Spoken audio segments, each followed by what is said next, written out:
Selamat datang di Didi TV, sebuah kanal pribadi yang mengajak kita semua memahami tentang diri kita sebagai makhluk ciptaan Tuhan yang paling sempurna. Secara keseluruhan, kanal ini memuat bahasan ringan tentang keterkaitan antara bahasa, literasi, karakter, kebudayaan, dan peradaban.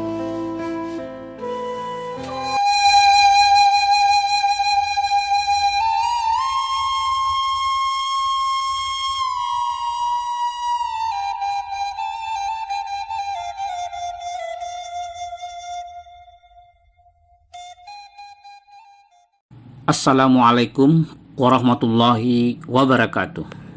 Pada edisi ini, Didi TV hadir dengan bahasan pembentukan KATO pada anak usia dini yang disebut dengan emergent literacy.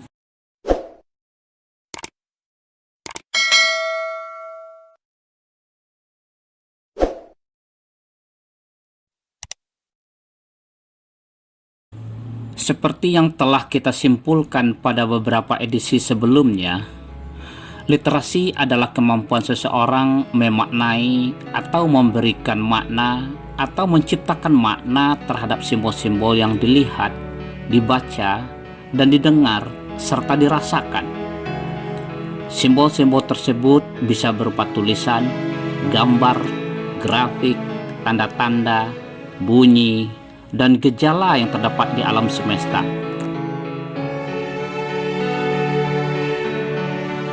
Yang mempengaruhi dan menentukan makna, pesan, informasi, dan pengetahuan yang diciptakan oleh seseorang di dalam otaknya adalah rangkaian makna, pesan, informasi, dan pengetahuan yang sudah ada di dalam otak seseorang tersebut, yang kita sebut dengan KATO, bukan kata. Pertanyaannya sekarang adalah bagaimana pembentukan KATO berlangsung di dalam otak manusia.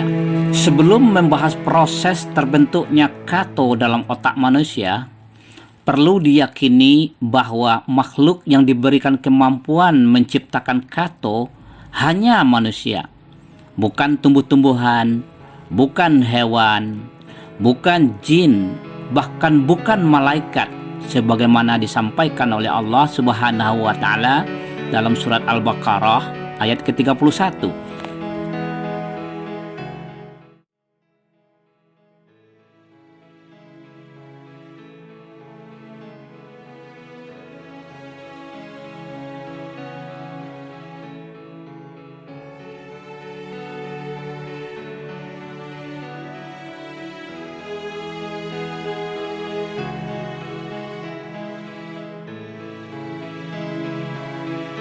Dan dia mengajarkan kepada Adam nama-nama benda-benda seluruhnya.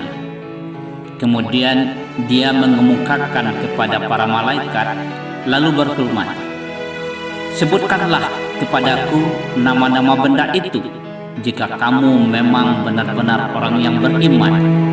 Ayat ini adalah lanjutan dari ayat sebelumnya, ayat ke-30, yang menggambarkan keberatan malaikat ketika Allah memberitakan bahwa Ia memutuskan hendak menjadikan manusia sebagai khalifah di muka bumi. Pada ayat berikutnya, ayat ke-32, digambarkan bahwa malaikat akhirnya mengakui kelebihan manusia dengan kemampuan menguasai nama. Bukankah dalam kajian linguistik, kata juga dipahami sebagai nama yang diberikan untuk sesuatu, baik benda, aktivitas, sifat, atau keadaan, keterangan yang menjelaskan sifat, tempat dan waktu, serta kata lain yang berfungsi gramatikal.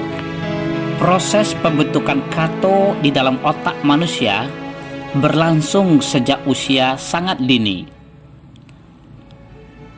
Bahkan ada yang meyakini bahwa proses tersebut telah mulai berlangsung sebelum kelahiran sampai akhir hayat seseorang. Makanya secara jelas Rasulullah Shallallahu Alaihi Wasallam menyuruh kita semua untuk menuntut ilmu mulai dari ayunan sampai liang lahat. lifelong education, bukan long life education. Namun masa pembentukan kato yang paling signifikan dan strategis berlangsung pada usia dini, sehingga banyak yang menyebutkan rentang usia ini sebagai the golden age. Walaupun sangat singkat, masa inilah yang paling menentukan sebagian besar bagaimana seseorang memaknai semua simbol-simbol, tanda-tanda, dan gejala-gejala yang terjadi pada alam semesta. Kemampuan dini seorang anak memahami simbol, tanda-tanda, dan gejala-gejala alam inilah yang disebut dengan emergence literacy. Istilah emergence literacy memang masih belum populer di kalangan masyarakat Indonesia, termasuk Minangkabau. Ada yang menyebutkan dengan literasi dini, walaupun istilah tersebut belum resmi menjadi istilah keilmuan. Bagaimana kato tersebut terbentuk dalam otak manusia? Manusia membentuk kato di dalam otaknya melalui simbol-simbol, tanda-tanda yang bisa berupa bunyi atau sound, bentuk atau sight, rasa atau taste, rasa atau touch, bau atau smell. Untuk itu, Tuhan memfasilitasi manusia dengan alat penginderaan yang disebut dengan panca indera. Ada ahli yang menyebutkan dua lagi, yakni kesadaran tubuh atau proprioception dan keseimbangan gerak dan koordinasi vestibular. Penginderaan yang paling dini berfungsi pada manusia adalah pendengaran. Bunyi yang dihasilkan oleh alam atau chord merambas melalui gelombang udara, membentur genderang telinga manusia. Getaran tersebut langsung dikirim ke otak untuk dimaknai. Makna tersebut kemudian disimpan di dalam memori sebagai rujukan atau referensi pembentukan makna berikutnya. Oleh karena itu, sesaat setelah seorang anak lahir, Rasulullah Shallallahu Alaihi Wasallam menyuruh kita memperdengarkan kalimat tauhid ke telinga anak. Pengakuan bahwa tiada Tuhan selain Allah dan Muhammad adalah Rasulullah. Kemudian diikuti dengan getaran bunyi perintah sholat. Dengan demikian, sel kato pusako yang paling awal terbentuk di dalam otak seorang anak adalah kalimat tauhid dan perintah sholat. Inilah yang menjadi folder utama, tempat penyimpanan jutaan bahkan miliaran kato yang akan terbentuk di kemudian hari. Ada juga yang berpendapat bahwa proses pembentukan kato di dalam otak anak telah berlangsung ketika anak masih dalam rahim ibunya, sehingga ada yang menyarankan agar ibu hamil selalu memperdengarkan kalam ilahi dan bunyi-bunyi yang memicu tumbuhnya sel konstruktif di dalam otak si janin.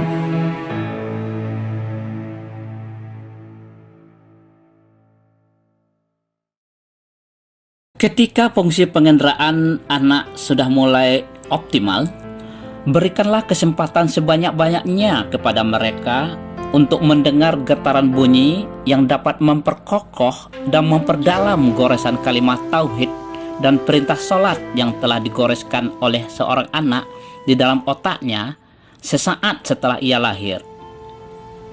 Getaran bunyi tersebut bisa berupa lantunan Asmaul Husna, ayat-ayat Al-Quran, doa dan zikir, dan bunyi-bunyian konstruktif lainnya.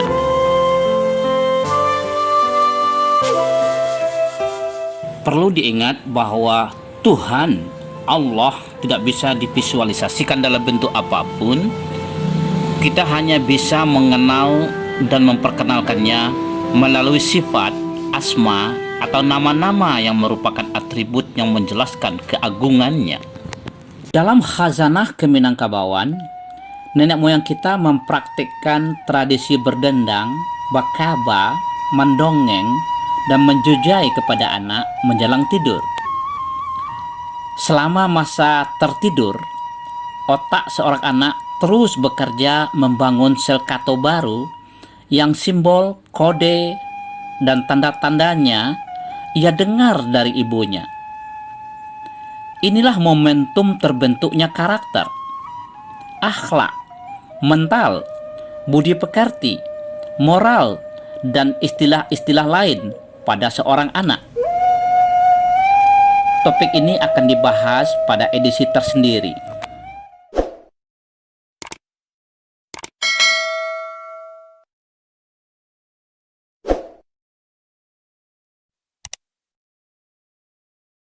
Akhir-akhir ini, praktik mendongeng dan bercerita kepada anak dipopulerkan kembali oleh penggiat gerakan literasi. Mereka memperkenalkan dan melakukan praktik mendongeng dan bercerita kepada anak, bahkan dilombakan. Sayangnya, Perpustakaan Nasional Republik Indonesia setiap tahun menyelenggarakan lomba mendongeng dan bercerita anak, bukan mendongeng dan bercerita kepada anak.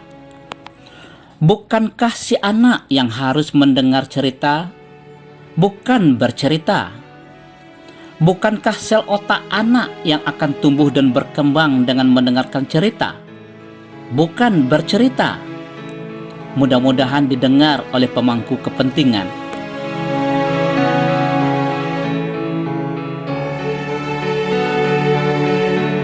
Temuan para ahli membuktikan bahwa anak-anak yang memiliki tingkat emergent literacy baik akan tumbuh dengan perkembangan literasi yang semakin lama semakin baik seiring dengan pertumbuhan usianya. Sebaliknya, anak yang memiliki tingkat emergent literacy rendah cenderung mengalami pertumbuhan literasi rendah, bahkan pada usia tertentu sekitar 9 tahun akan mengalami stagnansi, tidak berkembang. Jangan-jangan inilah yang telah dan sedang terjadi pada anak-anak kita hari ini, sehingga kita selalu berada pada urutan kedua dari bawah kemampuan literasi sedunia.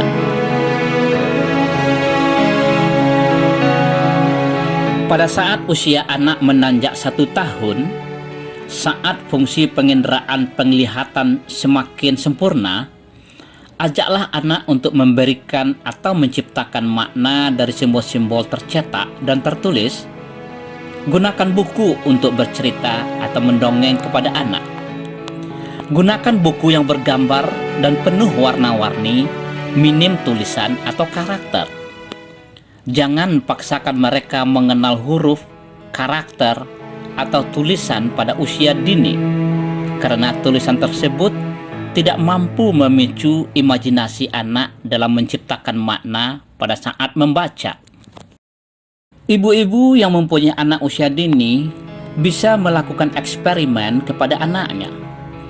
Pada saat menjelang tidur, ajaklah anak untuk mendengar cerita yang menarik.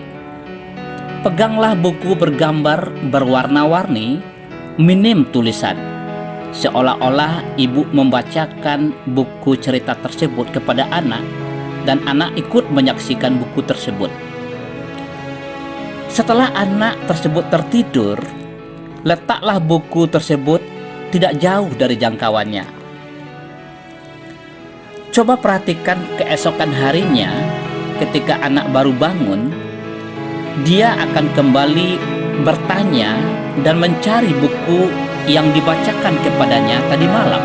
Jika anak meminta ibu untuk menceritakan kembali atau melanjutkan cerita yang diikuti tadi malam, jangan ditolak, lakukanlah. Sampai saat tertentu, anak akan berupaya dan berpura-pura membaca buku-buku tersebut sendiri. Ini adalah momentum yang paling efektif. Kita memberikan kesempatan kepada anak untuk menumbuhkan sel kato konstruktif di dalam otaknya. Pada saat anak sudah mulai bisa diajak berbicara, berikan kesempatan atau pancing mereka untuk bertanya, atau orang tua yang bertanya kepada anak. Semua pertanyaan anak harus dijawab dengan cerita atau sekurang-kurangnya dengan uraian, sehingga terjadi dialog yang sangat intensif antara orang tua dengan anak. Praktek ini dikenal sebagai dialogic reading. Pada saat anak sudah mulai bersosialisasi dengan teman-temannya atau anak-anak tetangga, dia akan melakukan apa yang dilakukan ibunya kepadanya. Dia akan bercerita kepada teman-temannya sambil memperlihatkan gambar-gambar yang ada dalam buku yang digunakan oleh ibunya ketika ibunya bercerita kepadanya. Tanpa disadari, anak-anak telah menumbuhkan sel kato atau makna di dalam otaknya secara terus-menerus. Semua kato baru yang mereka bentuk akan tersimpan di dalam folder utama yang telah tersedia pada saat anak lahir dan usia sangat dini. Demikianlah proses pembentukan kato di dalam otak anak pada masa usia dini. Semakin bagus tingkat literasi anak pada usia dini, semakin baik pula perkembangan literasinya pada usia-usia selanjutnya. Begitu pula sebaliknya. Jika suasana dan praktek ini dilakukan oleh semua orang tua, khususnya ibu-ibu yang mempunyai anak usia dini, ada suatu harapan optimis bangsa ini akan maju jauh lebih cepat dari apa yang kita alami selama ini. Insya Allah.